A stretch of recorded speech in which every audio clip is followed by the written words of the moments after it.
Welcome everyone back to another episode of Conversations with Anne-Marie. I am Anne-Marie, the Art of Healing. Today I have a lovely woman with me.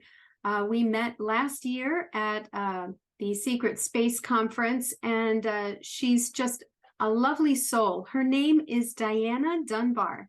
She is an intuitive coach, and she runs a Patreon for experiencers, either ET experiencers, extra dimensional. And she just has a very interesting story, and I'm looking forward to speaking with her. So without further ado, I welcome Diana to Conversations with Anne-Marie. Hello, dear. Hello, thank you so much for having me. It's always a delight to talk to you, and I do feel very grateful that we were able to connect at that conference. It was such an amazing experience, and one of my favorite memories, honestly, from that was the first day when you took us out and went down to the water, and we blessed the crystals, and you did some beautiful light language, and you sang for us. And if any of your audience isn't aware, you have just such a lovely voice, and you led us to plant the crystals all around the area around the chateau that the conference was being kept or being held in, and it was probably one of my favorite things from the conference. And so I was so glad when we actually got to sit down and talk and connect. Very cool. Thank you. I didn't know that. So that's beautiful. Thanks for, I even forgot it myself. So, so nice. Thank you. For those of you who may not know what we're talking about, last May, it was May, right? It was May. Yep, beginning of May. Last May, we attended, myself, my partner, and others, Diana included, attended a conference at Pierre Marquette Lodge in Grafton, Illinois, titled the Secret Space Conference. And it was hosted by Journey to Truth podcast. I've had Tyler on, I've had Aaron on, and so they're just really near and dear to my heart. So anything they do, I'm going to support. So, and I was thinking beforehand, you know, a lot of people are going to come to this, and I wanted to be able to, I don't know, just set a really good energetic intention for the whole event. And so what Diana's talking about is, for some odd reason, okay, how spirit works, I was roaming the aisleways of TJ Maxx, and I bought a huge chunk of rose quartz right here. I bought all these like nice selenite wands all wrapped up in bows. They were super cheap.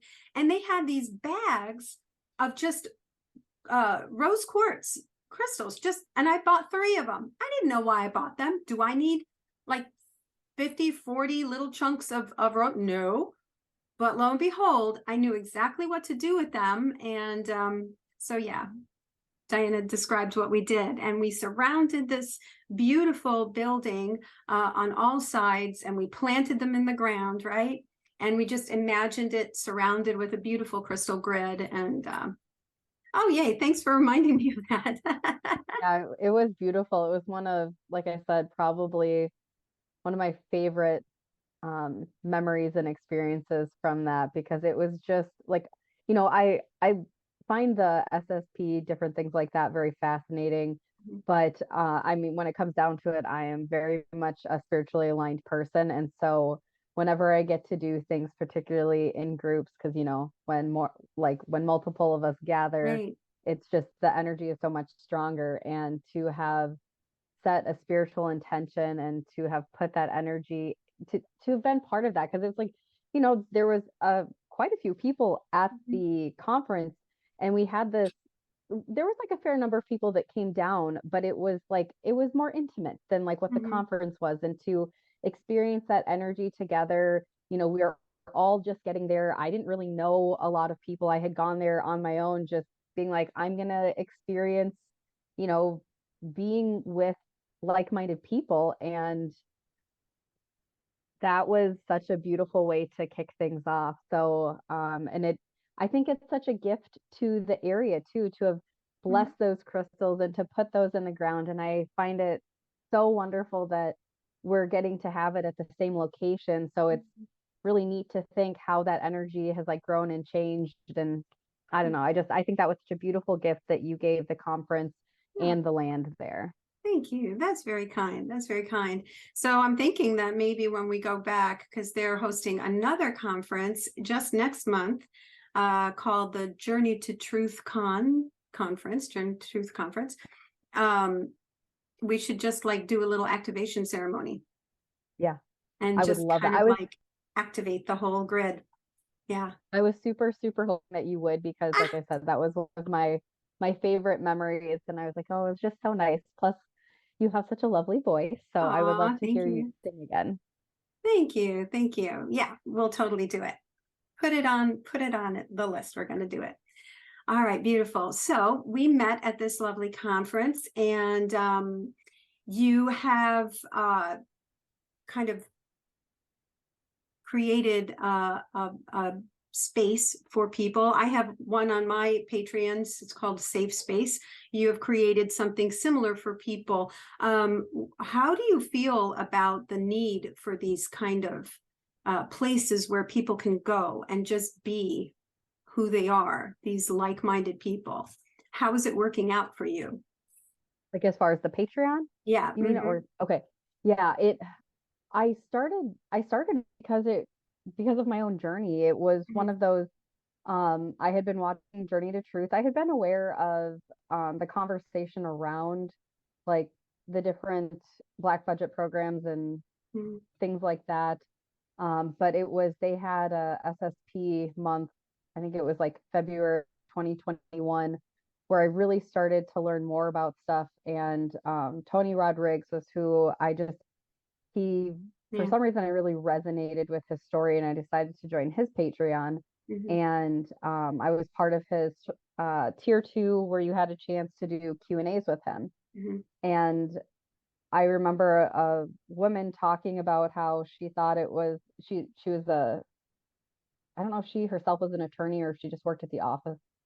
Um, but they would have people calling in on a monthly basis saying that the government had taken them and put chips in them and Mhm. just all sorts of kind of at first what she thought were crazy things. And then after being there for 3 or 4 years, she's like, this is not just random people. This is a consistent pattern that I'm seeing. And then she went down the rabbit hole, but it triggered some memories for me of Mhm. um, I had a series of 3 events when I was this was probably back in like 2017 or 2018. And it's like I feel like I have so many things I need to reference here.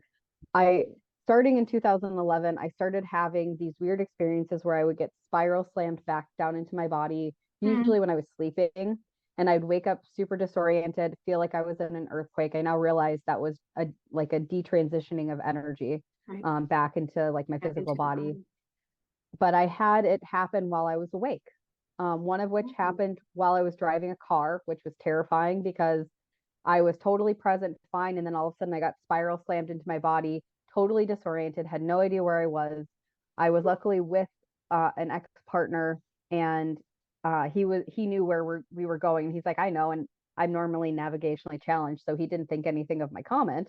But then the same thing Mhm. happened about 2 weeks later. We were sitting watching TV. I was very engaged with what we were watching, and I had the same thing happen. And all of a sudden, we were in a completely different part of the show. And I ended up having to rewind at least 15 minutes to Wow. get back to the point where I had just been at. So I was able to at least document I was missing about 15 minutes of time. Mhm. And then the other event that I can't place whether it happened before or after, I had taken a nap. I was home by myself.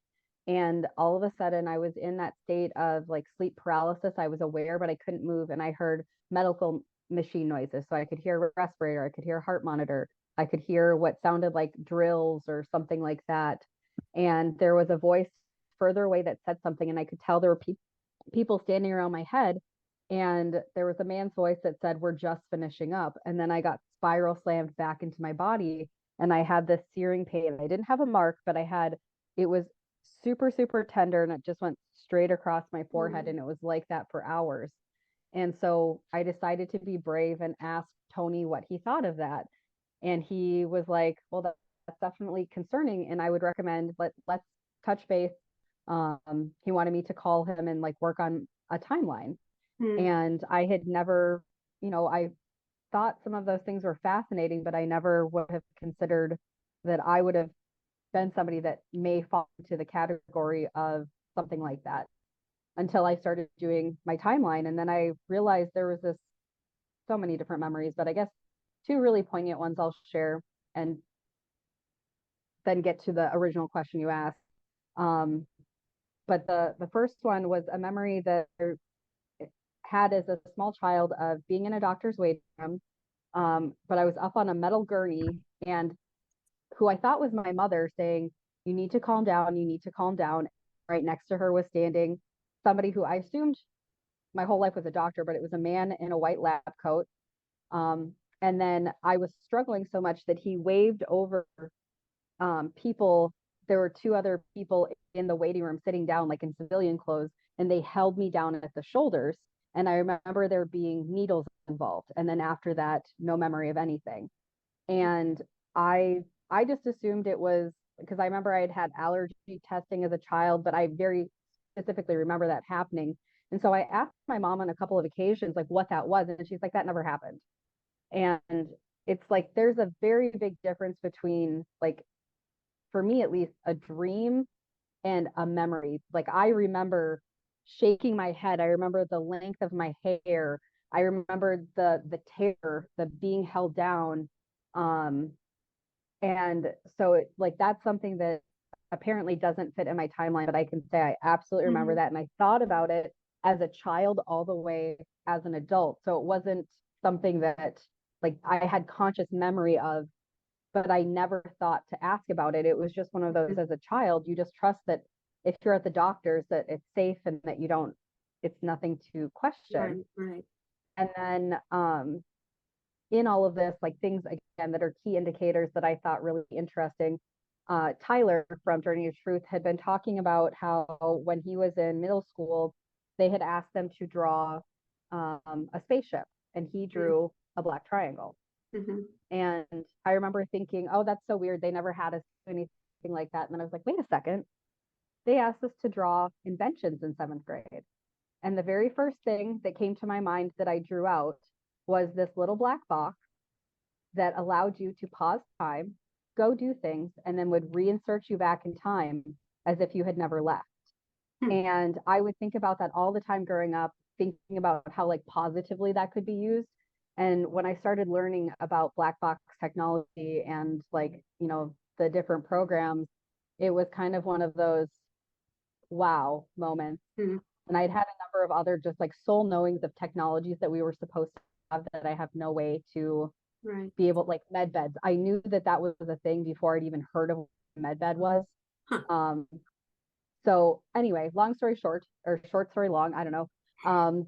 It in that journey of trying to, piece all of these weird or high stress events in my life together, I felt so alone. And so Mm, I couldn't find community in that. That's one of the reasons why I went to the conference. And it really catalyzed me into creating something where other people don't have to go through it by themselves, where right. there's a place you can come connect and feel safe talking about that. And you don't have to feel like, because for most of us, the rest of the people in our lives are not on that level of consciousness. Right. And you can't necessarily talk about that kind of thing without people being like, Yeah. do you, You're like, a little are you? crazy. I get it. Yeah, exactly. Yeah. So I I get it. I wanted to provide that for other people Mhm. through my Patreon. That's beautiful. Now, you while we were at the conference, you were actually regressed with by a very famous regressionist, Suzanne Spooner. Yep. Um, and did anything come out in that particular session that would maybe confirm or deny what you've been feeling all these years? I I really should probably go back and listen to it because it's one of those when you're under, like, there were things where I did see myself up on the moon. Um, I I know there were things like I yeah, I need to re-listen to it. There was information I it's like I have little bits and pieces of memory of like I think the inside of part of a ship would look like. Um, but it's so hard because it's not like I have what I feel like is concrete memory. Hmm. Um, like the memory of as a child, like I know that's my memory. Hmm. I love QHHT. It's wonderful. I actually had the chance to go out and do another session with Suzanne. She actually has it up on her YouTube Oh, okay. channel. Yeah. Um, and it was she's just such a lovely individual and it's such a cool experience. But I think I'm kind of the persuasion as far as like Tony is, where doing the regression can be helpful and can give you some interesting information. But I feel the most comfortable in talking about the experiences that I know I can say, I know, I know that Right, these things happen to me. right. And because I'm so intuitive and tapped into things like, the collective energy, I also want to hold space for the possibility that maybe I'm tapping into other energies. Um, Hmm. and I never want to say like anything in black or white. This is my truth as best I know it until Right, more information comes along, and then I will redefine what that truth is. right, right. Yeah. Now I'm listening to your story and I'm thinking, uh, could it be possible that you're just tapping in to an alternate consciousness versus you being involved in a program, but you're tapping into a consciousness that is involved in a program?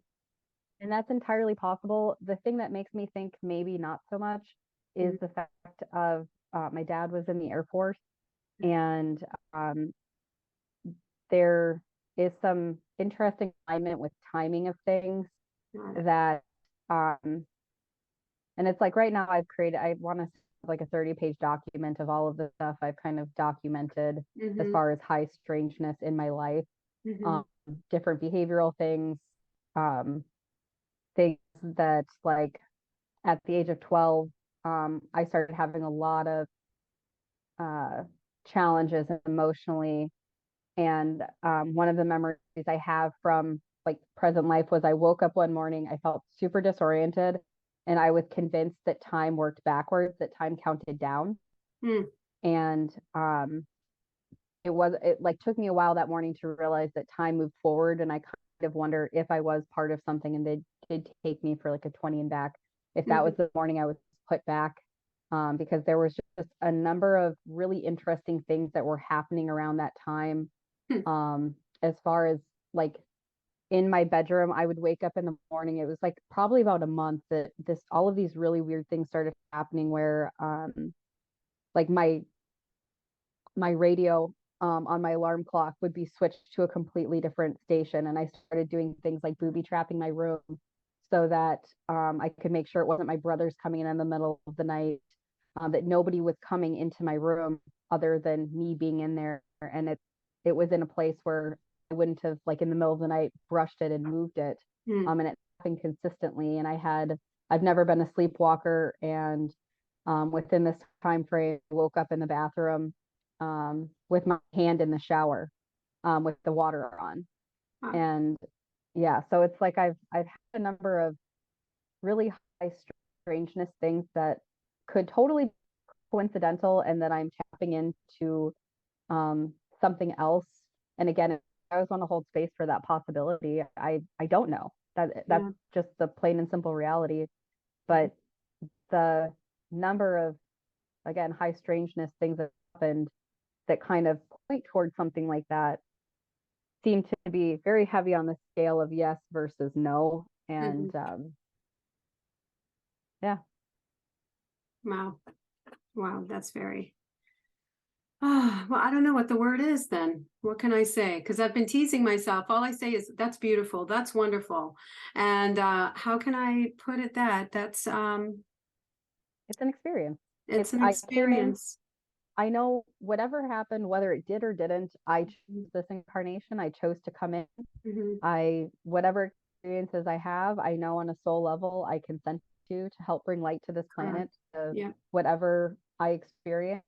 And um, it helped shape the person I am today. And Hmm. while I went through some very challenging times, I think potentially because of that Hmm. possible involvement, it gave me so many gifts.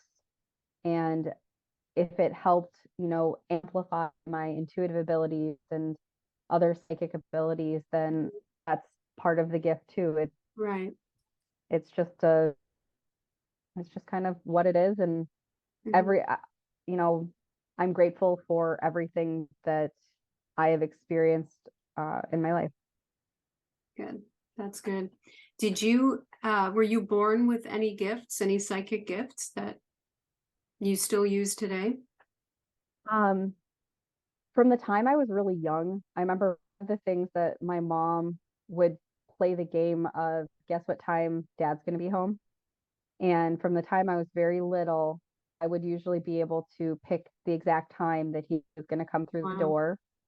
And I I seem to have had like just um, a sense of awareness and connection,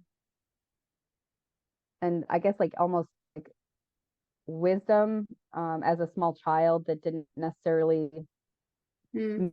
for the age I was at. I remember my aunt, and I kind of wonder like when I talk about stuff, my original involvement was probably around like age 4 or 5, and my aunt noted that I was very aware for a child that age. I would like the pictures that I would draw things like um, I had a couple of pictures where I was 5 and I was drawing a woman in her room with a mirror behind her and the mirror reflecting her hair. Wow. And yeah, so Wow. yeah, so it's like just a small child wouldn't have the conscious awareness Hmm.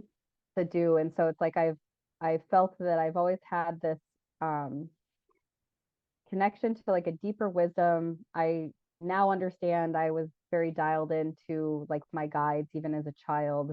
You just think it's creative thinking or whatever until Hmm. you Right. are older and you understand that connection. I've had premonitions. Mostly it's knowing, and yeah, I would say knowing um, is Okay. my strongest one. But um, I definitely being able to sense energy, being able to sense energy when I was a teenager. So yeah, quite a Okay. few things. Okay. Now, in where, as far as your high strangeness goes, are you still Mhm. experiencing high strangeness, or did it kind of stop at some point? So what's interesting is my high strangeness stopped um, in May of 2021. That was the last time I had an experience, and it was right before I started doing my time. No, that's not true. Um, I had other stuff happen after.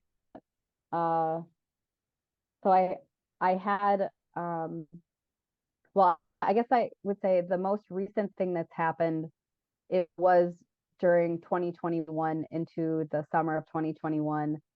And since then, it seems like things have kind of stopped. But Okay. up until then, I was very much experiencing a lot of really strange things. May of 2021 was the last time I got spiral slammed into my body. Okay. And it was very validating. My ex partner was with me at the time.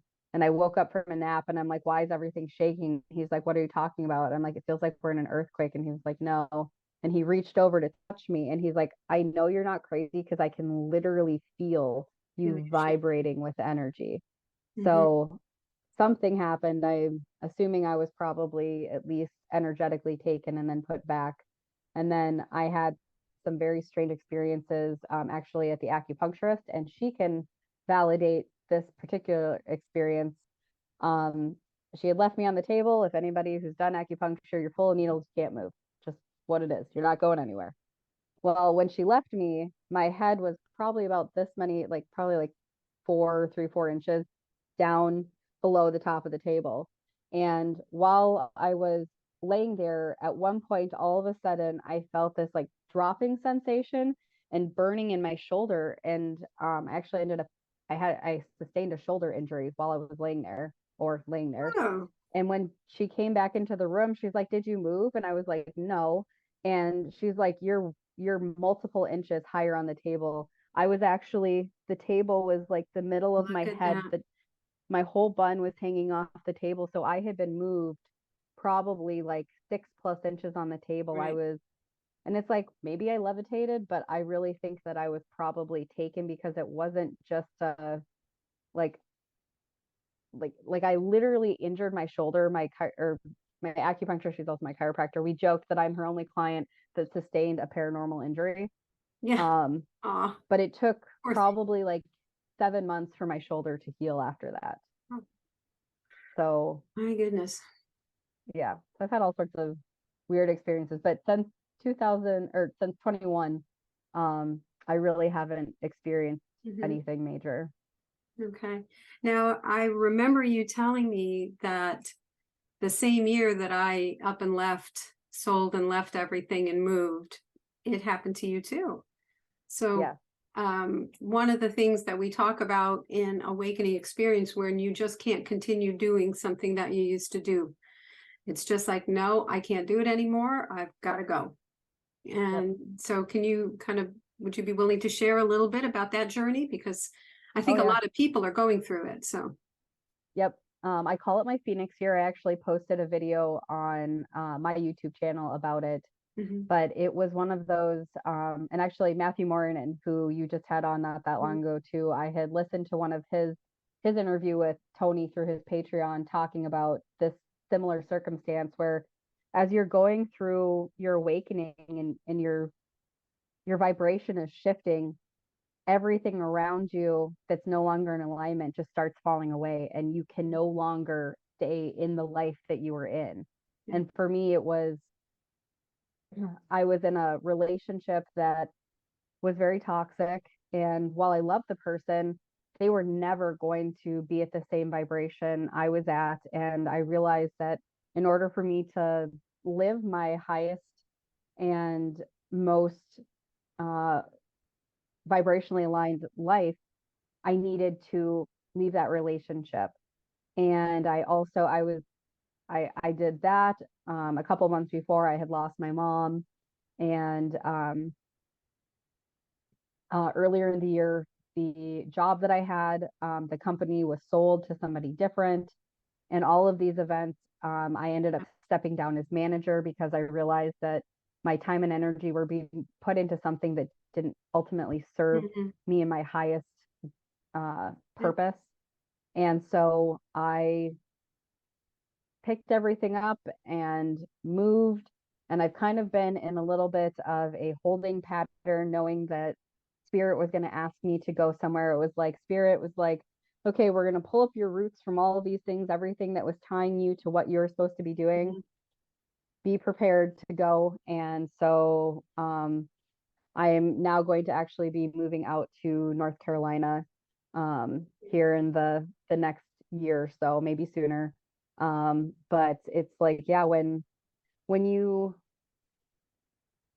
like move into that higher vibration, and when you trust that source has a plan for you, I do think it's really amazing and beautiful how everything just kind of works out exactly as it's supposed to. yeah, And just staying in that present moment aligns you with the people, the places, the things that you need to keep moving up vibrationally and embodying that next part of your journey. correct.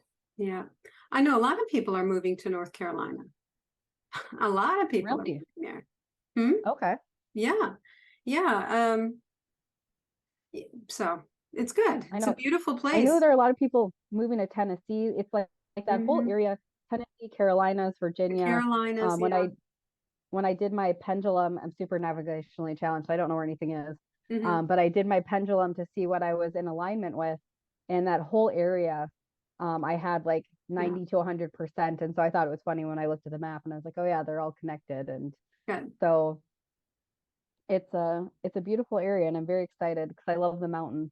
You're And the going ocean in is the also. western part or the eastern part? So towards the I'm gonna mountains? start. I'm gonna start in the eastern part by the ocean, and I'm just gonna let source guide me as to where I'm supposed to go. I have a jumping off point. My dad has is going to be purchasing a house out there, so I'll have like a landing pad of where I can kind of have a home base while I go and explore where I want to end up, which I think is really cool. That's really wonderful. That's a big blessing. Yeah. You have said that you are an intuitive coach. So can you describe what that is?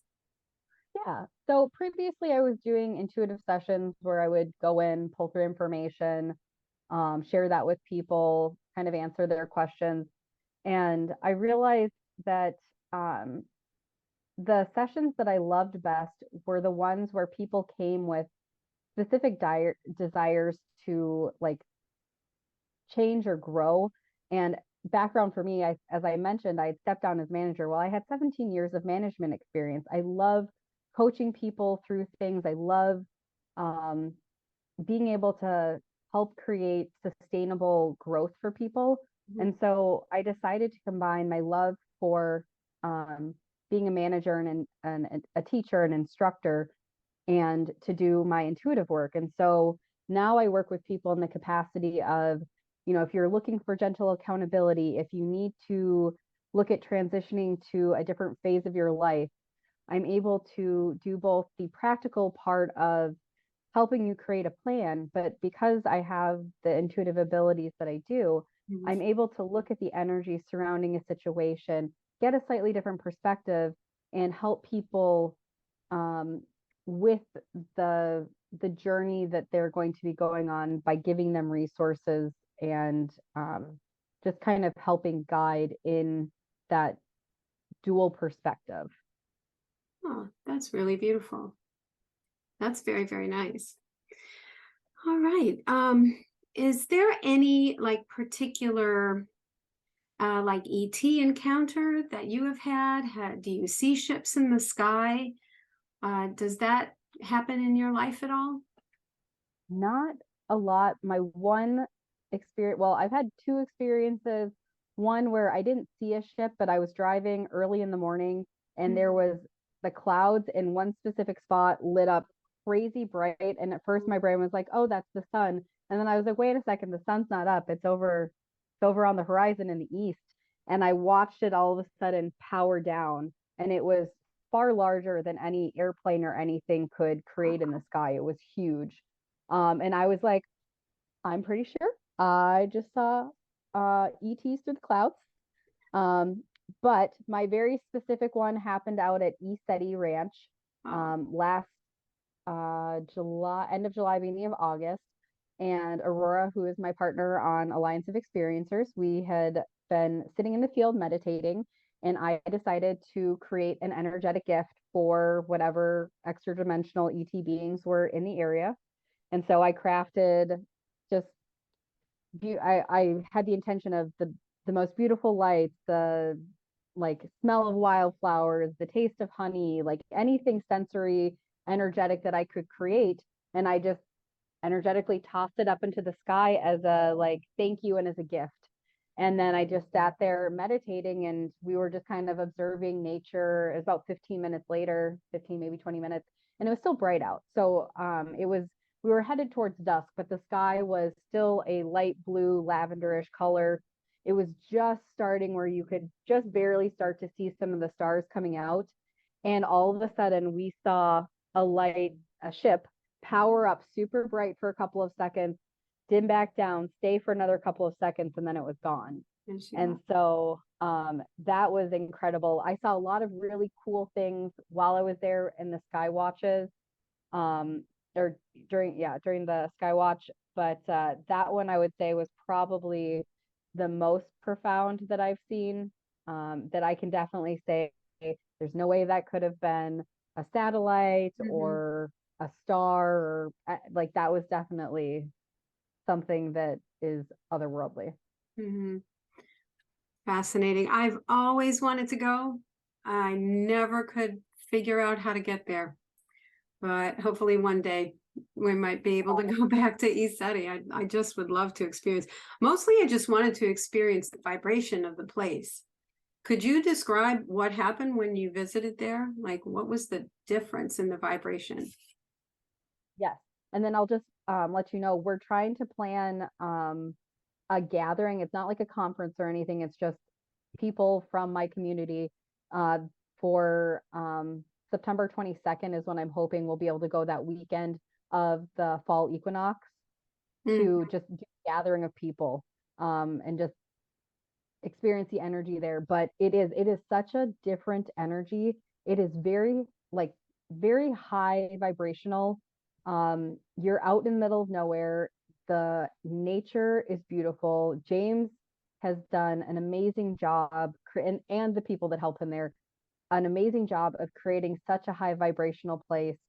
Um, it the amount of just like life force energy that enters your body, the like the conscious or the different vibrational entities that are there, that consciousness that you interact with is so transformative. When I left there, I was like a supercharged human being for like a week. And Yeah. it made me realize how energetically toxic our environment sadly is, Yeah. because it was like a level of truly rested and recharged that I just, no matter how much I were to rest or how great I eat, it just doesn't do anything compared to being in that level of high vibrational energy. Well, hopefully this new earth that we're going to manifest will be like that, Yeah. because it's tiring, right? We're all kind of tired, all kind Yeah. of tired with all the mess and silliness that we have to endure. So Diana, this is just a lovely conversation. So you said you're going to be arranging something. Is there anything else you want to talk about? Um, that right now, that's kind of the only thing we've got in the works. I've been trying to reach out to James Gilland to see like if we can reserve some of the rooms and different things for that. But he's a busy guy, and they're closed for the season right now. They open in May.